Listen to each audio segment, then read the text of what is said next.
I am your host of Across Generations, Tiffany D. Cross, and this is the only place where you will hear three different perspectives from three distinct generations of Black women, and I'm so thrilled to invite you to this conversation.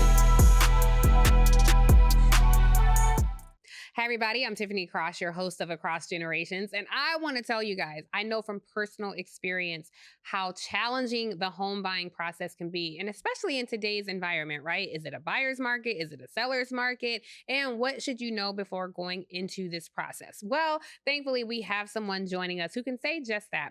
Today on the show, we're excited to welcome Tricia Lee. She's an accomplished real estate broker and an entrepreneur who has made waves in the industry with her expertise and dedication to empowering her clients. Now, with years of experience in both residential and commercial real estate, Tricia has a unique perspective on how generational shifts and influencing the housing market, especially for first-time home buyers and investors. So she joins us virtually to share her insights on the future of real estate and offer some really sound advice for any of you guys navigating this market. My first question, because there's so much written about the real estate market and it determines so much, not only about the economy, but about our politics as well. What is the biggest challenge in the real estate market right now? Like, I don't even know, is it a buyer's market? Is it a seller's market? And is that specific to geographic areas, or is that like a nationwide question to ask? I think it's fair to ask it as a nationwide question because we're all, it's for the most part connected, although the price points may be very different. And there's like certain pockets that have just extremely high demand as a trend right now. Like you'll see in like the Miami area, South Florida area. I'd say the rest of the country feels very similar.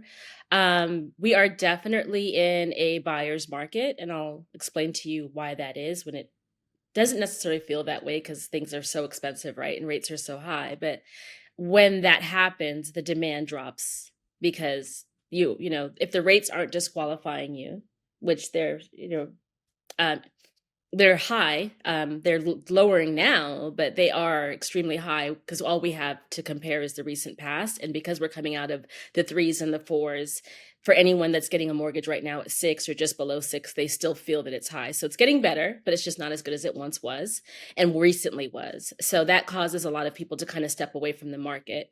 In addition to that, then you have like this housing boom and surge that we had post-COVID, where prices in most markets went up. So prices are high and rates are high. So immediately that just pulls back a lot of buyers. So the buyers that are out there truly have the power because they are special and they kind of have the upper hand. So that's why we would say it's a buyer's market, although a lot of the conditions are challenging in general. Yeah. I mean, I think we see that especially so in the Black community. Over the last 15 years, Black home ownership specifically has declined more drastically than any other racial group. And in 2019, the Black home ownership rate was as low as it was in the 1960s. And that is when racial discrimination was legal. So why do you think it's dropped so significantly among the Black community? Well, I think I can only really speak to like in my market because this is like a question that like I'm constantly asking myself because I feel like real Mhm. estate is this it's this secret wealth road that I feel that it shouldn't be a secret. Everyone should know about it. I think as I interview a lot of my sellers that are they're boomers, what I notice is that the generations before us faced a lot of the similar challenges that we did and even more challenges. A lot of the people that are selling homes now could not even get mortgages when they were of age to start buying homes. So they had to have really creative methods for becoming homeowners. They had to save a lot of cash. They had to partner with friends. They had to partner with family members. It was very common for people to buy homes together and continue to pool their money until all of the members of the family had a home. They were just working together. I think that was a big change. It's what I noticed when I'm working with clients. 80% of my clients are retiring out of multi-million dollar properties, right?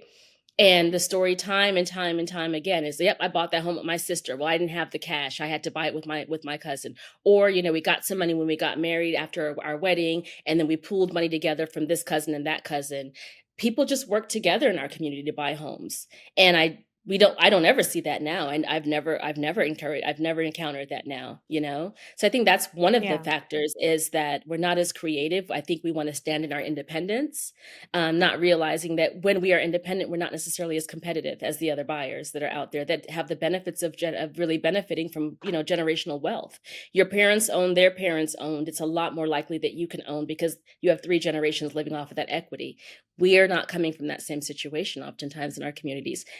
You couple that with the fact that we're not working together, we don't really get that far. I mean, I'm struck by what you're saying about us working together and like living together because even though I understand what you're saying, we still over index in terms of communities who live in multi generational homes that had such credo Mhm. in our community. But you're not just a realtor, you're a Black woman. And so I think most of us in our community are obviously we're familiar with redlining and the impact that's had on home ownership. Even today, Black Americans are 5 times more likely to own a home in a formerly red line neighborhood rather than what we would call a more quote unquote desirable neighborhood.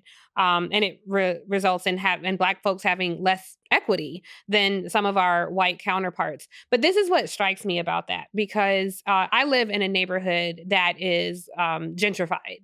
It was a neighborhood in DC that where Black excellence thrived, and now it's changing rapidly.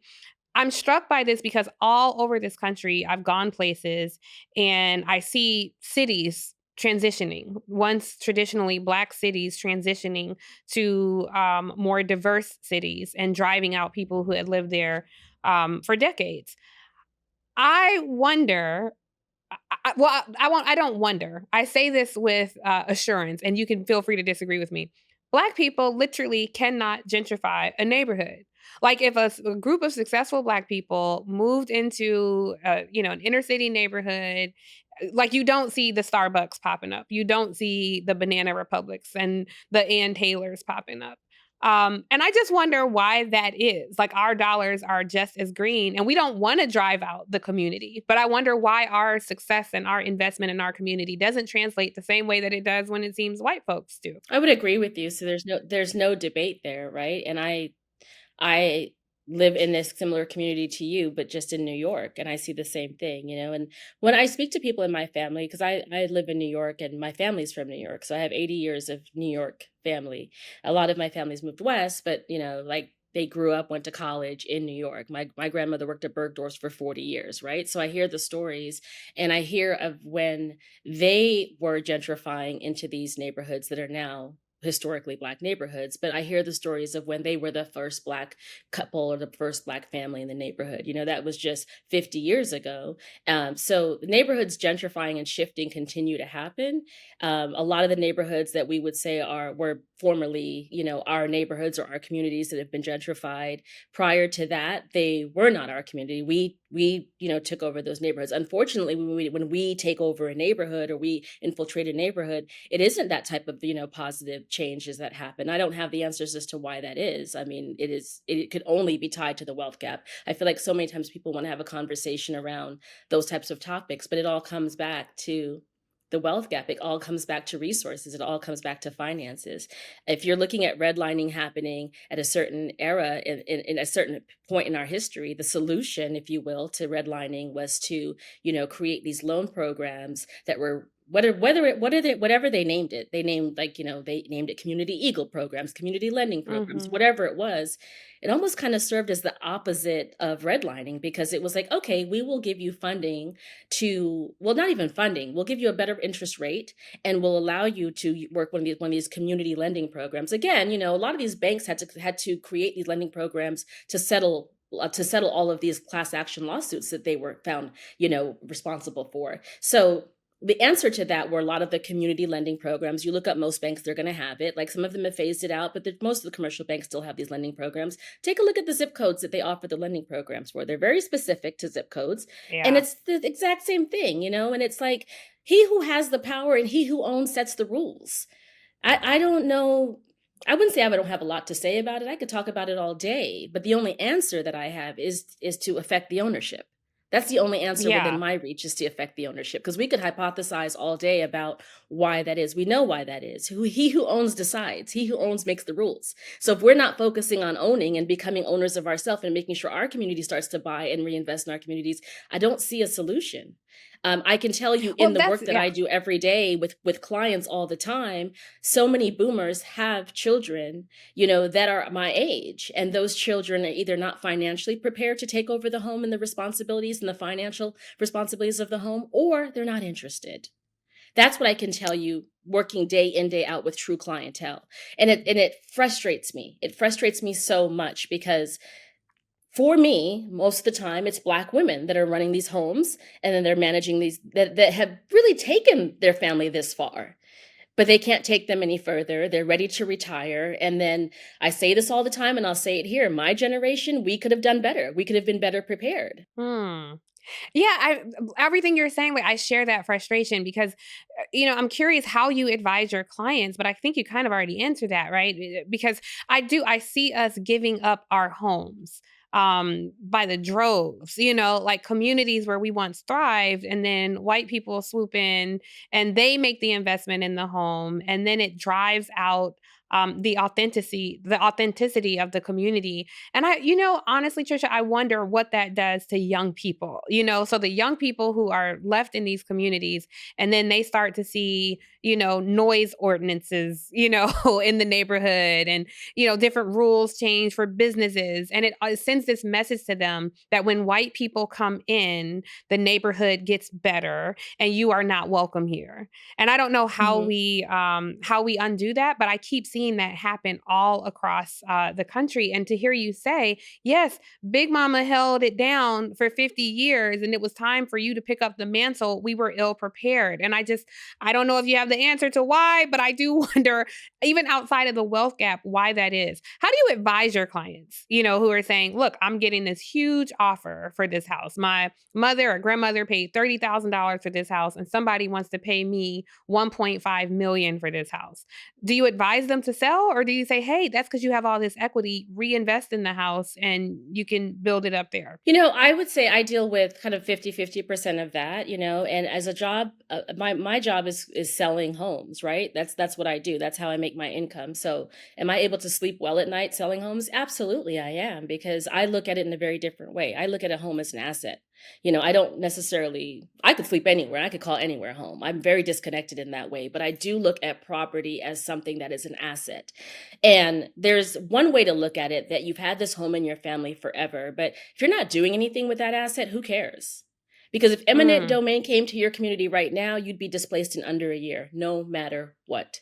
I've seen it happen in my own backyard. I've seen it happen where I've owned businesses. I've seen it happen where my clients have homes. So you don't truly own anything, but you own the asset. And what we need to learn to do is to utilize that asset and to reinvest in more properties to build a larger portfolio. So you're not hanging on to that one home on the hill that your family's owned for 50 or 60 years. I, Tricia Lee, am not that connected to that story. I'm more connected to the mhm. equity that you use to educate generations of people in your family, using that equity to build a nice retirement plan for yourself, using that equity to build across your portfolio so you don't just own one home, you own 4 homes. And at 50 years old, you can decide to work part time. You can decide to put your grandchildren through college. That's how I look at it. So I I shrivel up when people talk about holding on to a home forever, because I'm like, what are you doing with that home? I don't care how long I hold on to a home. I care what the home can do for me. So I'm of the mindset of, and this is the reason why I'm able to do what I do with such a clear conscience, and some people may judge, because I look at a home as an asset. And I think if more of us did that, we'd actually own more properties. We'd actually have more of a say in our communities. But instead, sometimes I feel that clients will hold on to that one home, and rightfully so, right? Because God only knows what we had to go through as a family, as a couple, Right. to get it, right? And but then you have it, right? And you've had it for 50 years. And I will watch 8, 9, 10 people in one family hold on and fight for that home, but never show the same passion in making the home and the equity work for them. Because one home in the right neighborhood can set up a life for 4 people. It really can. Or it can be something that ends up in court that 8 different people and 2 generations are fighting over. I see it all the time. And the lawyer's the one that wins because they get the biggest invoice out of the whole situation. So I'm Yeah. of the mindset of like, great. If somebody wants to sell your home for $2 million and you paid 40,000 for it, Tricia Lee is here to sell it. I am here Yeah. to sell it. But I'm curious what you did with that equity over the last 21 years. I have clients. I have a client that I worked with, and we sold their property for $5 million. The gentleman, well, it was a widow, but it was a man, sold his property for $5.3 million. The same property he had paid $50,000 for, one of the biggest, most notable properties in Brooklyn, and he passed away within 2 weeks of that. Mm. He passed away within 2 weeks of the closing. So what did you do with the property? All of that Yeah. equity, like what did it do? Did you buy other properties with it? Did you put the kids through college? Did you pay off, did you send someone to a program so that they could learn something? Did you create an experience for yourself? What are you doing with the equity is the question. And I think if we could really shift our mindset around holding on to something, yeah, hold on to it. But it's the equity that you really need to focus on, not the actual structure of the home. Like if a tornado came through, it wouldn't even be there anymore. So what's the Yeah. tie there? I just don't like that thinking of being too tied to the home and not so focused on the equity. Because if you're focused on the equity, you can choose to hold it or sell it. It doesn't really matter because you've made the money work for you, you know? Honestly, I would have never thought that way.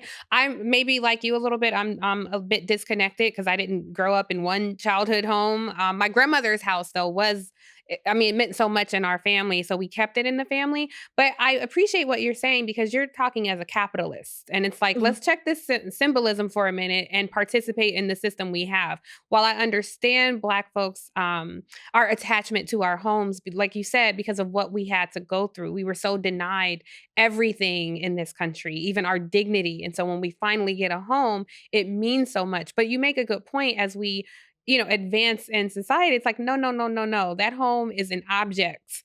Like you have to build up Yeah. your future. Yeah. But So our I honestly mindset I hadn't around that thought is about it in that taught by the context. generation before us, though. So we only know Right. what we're taught. But then it's like when you get to college and you realize, wait a minute, how come I didn't learn all these things? Because you meet these roommates and different people in school. You're like, wait, there's 10 different ways of looking at it. And that's the way, I love to see families, and I see this rarely, but I do see families where it's like they had that one home, and then guess what? Now they own six in the neighborhood. I'm more excited about that conversation than 18 of you fighting about your grandmother's home that was paid off 30 years ago, and you've done Yeah. nothing. And it's falling apart because no one's really reinvested in it. A lot of the homes, and the reason why people are able to, sell their home for 1.25, but not sell it for 2 million is because it hasn't been reinvested in over time. It all comes back to, first of all, access to capital, number one, right? And then how we're being taught to look at property. Like my mom could not get a mortgage until 1974.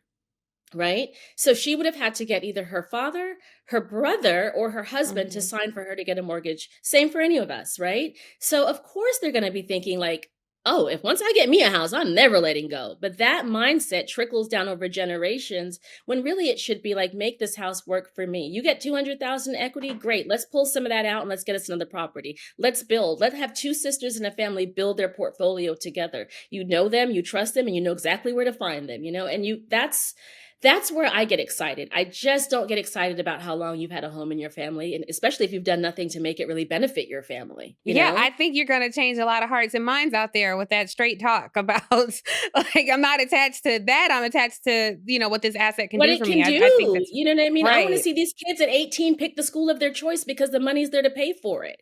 Yeah, Especially since we I can't think even that's good. we can't even depend on the same scholarship programs that were available when I went to college. You better have a plan, and so that's where I lean in. And I have a lot of people come to me like, "How can you do what you do?" Especially being a Black woman, living Mhm.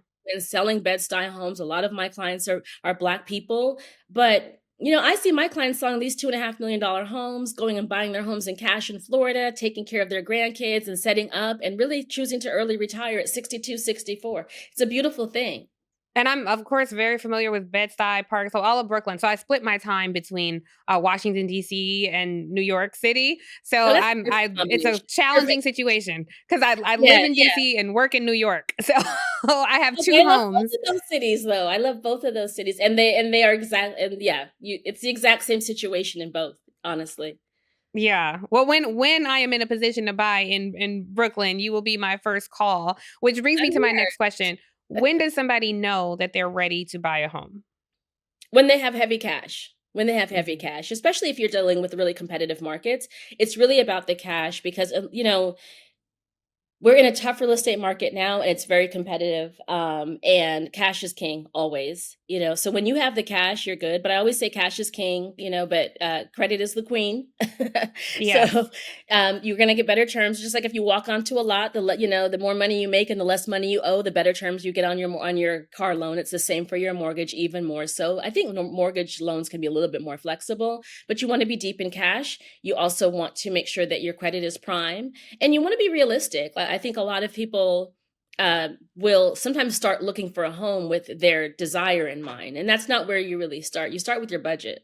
Your budget will tell you your desire, an attainable desire, at least. Your budget will tell you that. So you really want to get familiar with the market. And a lot of people, if they're not actively looking, they have no idea. I have people come to me every single day with these 15-year-old specs. And I'm like, well, if I had that, I would not share it with you. I would buy it and keep it from my portfolio. Now, let me bring you to 2024, where those homes are currently $1 million, and see what So I think it's important to just stay up to date with what's going on. But if you're really serious in the market, you'll know because you have your cash ready. You want to have good cash down. 20% is ideal. Yes, there are a lot of loan programs that you can work with and do less down payment, but specifically in the heavier markets, the person next to you probably has more cash, and that just makes their offer look a little bit stronger. So work on your cash and work on your credit. Those are the two deciding factors. Well, I love that you said your desire, because I will tell you, I am addicted to real estate porn. Like every night, I turn out the lights, I get under the covers, I break out my Have your iPad. moment. I'm on Zillow for the next hour and a half, and I'm all New York. Like I look at all the areas in New York. I go high, I go low. I imagine I'm going to decorate it. I don't think I'm alone in that. I think that No, is I what did a a lot of whole us do these article days. about real estate porn. I was doing an interview for women in real estate, and then I just said, and they're all addicted to real estate porn, and it turned into this 5-page article about is this a thing? I was like, oh, it's absolutely a thing. I can give you 10 clients that I know that suffer.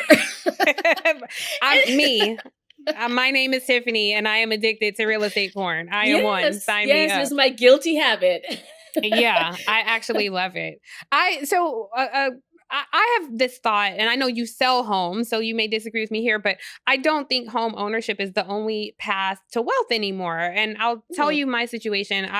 It was really important to me because of all the things that we'd gone through as a community. It was so important to me to own a home. So I wanted to buy a home before I was 30. I bought my first home when I was 27. But I will tell you, I felt so locked into this mortgage. I was not ready to make that commitment and be somewhere. I thought, oh, well, this is where I'm going to live the rest of my life. And I was barely 30.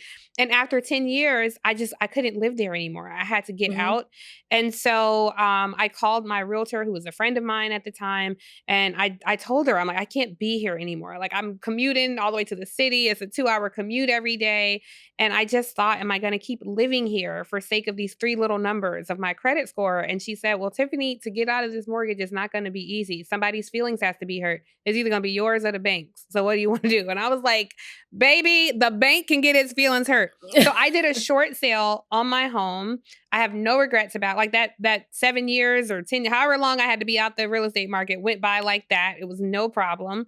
But I'm just curious. That's my situation. Like, what do you think about doing something because it was a big deal, and I don't mean to be so flippant about it, but I felt so much freedom after getting out of that mortgage. Yeah, I mean, I always say again, I'm a woman, right? And so for me, there's a part of my brain that is focused on my assets and my portfolio, but all of this is for me to live a good life. And so if I'm somewhere where I'm miserable, that can't come second to my portfolio. So I think it's important to think about what the benefits are. And all of these things are numbers, whether it's credit or whatever, credit is a muscle, honey. You can hit the gym and build that credit right back. That's just the truth. You know what I mean? And if you choose to build it back in 7 years, that's your business, but you could have also chosen to build it back in 4 years. There's creative ways to do everything. I do think that, especially if our generation, we come through this naivety of thinking that if you don't accomplish all of these things by a certain age, then you just won't accomplish them. It's just simply not true. I bought my first house at 28, and I had very rough financial times at 40, and I was somebody that was a high on the hog at 30. You couldn't tell me anything. Own 2 cars, 2 properties, whatever it was, 2 businesses. That was double. That was me. And then at 40 to have to make tough decisions like what you're speaking about, I don't even know I think it hurt my ego more than it hurt my pocket, honestly. I was just like, Of "Wait, like, course. what this isn't even my life and my journey, like, what's going on?" But it was good to let me know that all these things, while they're important and while they're goals, they're not what's important, you know what I mean? And so I think if you handled a situation that way that got you out of that level of stress and anguish, I know it all too well, you can get back. I see these developers run around here and borrow money to build communities and buy houses and flip and flip. And honey, when '08 hit, I wasn't even in real estate at this time, but they were all underwater. And guess who was out of water and doing well and flourishing quicker than anybody else? The same real estate industry that crashed the whole market in '08. Every person in real estate that I knew was coming out of that faster than any other industry. And that's what led my eyes to real estate. I was like, I remember y'all running around here getting ready to jump out of windows. And now you're over here developing again. 3 years later, Right. no shame to the game. You bankrupt everything, foreclose on everything. When I tell you no shame, it is business and it is not emotional for them. They were back out here 3 years later, developing again, buying again, borrowing again, building again. So And bet if against the real estate market with all the absolutely. subprime loans. So I just so you know, I bought it in '07 at the height of the market. My property was not appreciating; it had depreciated. I was underwater, over like $100,000 underwater. It just all seemed so unfair, and just had a righteous anger about it. And that's when I said, you know what? Forget the bank. Like, get me out of this. I Get me don't care. out. And I I know yeah. so many developers, close friends of mine. When I'm telling you, I have friends that owned 20 plus properties that had to make that decision. If the professionals that do this for a living were in that situation, why wouldn't you have been in that situation? Right. It was a very Right. common situation. The earlier, the better. Like, my biggest challenge, and I did this even when I was in business, I was like, sometimes as a woman, I want to prove my resilience. And I have to step back and be like, resilient for what? Because truthfully, Right. like, did you make that decision a year too late because you were trying to prove how strong you were and how you could endure? I wonder. 100%. Years too late. Years too late. Yeah, I did the same thing. My second business I opened was completely stalled by the Barclays delay that was going on at the exact same time. My plan ran 2 years late. When I finally was able to open, everything was dead and suffering and dying all over Prospect Heights. I opened with my friend that was my neighbor at the other business I had. We were neighbor businesses in one neighborhood. We were opening our businesses in the other. 2 weeks in, he was like, "There's no money here. I'm gone." And when I tell you, he closed that thing down, rebuilt a completely different business, changed it from Middle Eastern to Mexican. Wow. In 2 weeks, flipped that business. He was like, "This is not working. I'm done." Tricia Lee, Yeah. though, had Yeah. something to Yeah. prove. Right. Yeah. Something to prove to We are attached who? to it. I completely get it. Something that struck me also about the real estate market is people like yourself, the brokers, and about 6% of all real estate brokers are Black. And I'd Mhm. imagine when you disaggregate that data, even less are Black women. Yet your white counterparts who do the exact same thing as you do typically make 3 times as much as Black real estate brokers. That's according to the reporting from the New York Times. I'm just curious your thoughts about that and why. Oh, my thoughts and my frustration, and Yeah. and specifically, like, I feel that because of my level of exposure, um, there's not a day that goes by that Black agents don't come up to me and say, how can I fight this? And I'm like, if you figure it out, let's do it together. Like, Yes. I don't know. It's my challenge as well. I've done well in the real estate business, and I've been very fortunate to have a business to build upon another business and to have great visibility. So when I got into real estate, I walked into real estate with a huge client body that trusted me and worked with me. So my results are not the common results. I am aware of that. My challenges are the average Black agent's challenges. People work with who they know. They work with who they identify with. It's just what it is. And so I have found this business to be just so race based and not diverse at all. And very challenging because I don't get to compete evenly for my qualifications or my resume. I don't even get invited to the room oftentimes to compete because I don't look, live, or went to school with other. Right, It is the right. biggest challenge that I have. It is it is my biggest frustration. I think any good real estate agent gets to a point once or twice a year where they want to quit. And it is always the reason why I want to quit, because I feel like I've just never set up for success in that way. Um, and I'm saying that from my position of privilege. You know what I mean? I've been very, very fortunate. Not a lot of people have a business to build another business on. Not a lot of people have key um, clientele to build a business Mm-hmm. with. There's very Yeah. little I can't go into my phone and get done as a Brooklyn person, because I know Yeah. everybody that knows everybody that knows everybody. So from that position of privilege, what I'm telling you is I don't get invited to many rooms. And if I am invited to the rooms, I often have to utilize my relationships and leverage my relationships to walk into the room.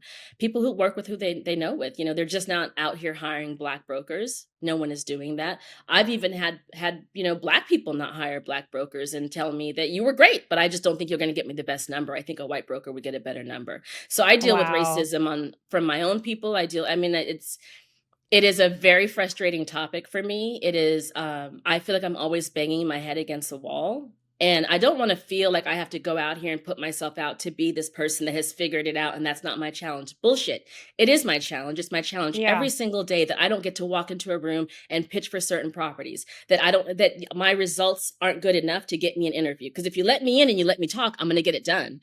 But I don't Right. get a lot of opportunities for that very reason. And that's scary, because when you look at the communities that I serve, you have to think about they're directly tied to the highest level of gentrification. So what does that say to you about my career in 15 or 20 years? Right? Right. When the Right. sellers are not to my advantage, so it's something Right. that I think about every single day.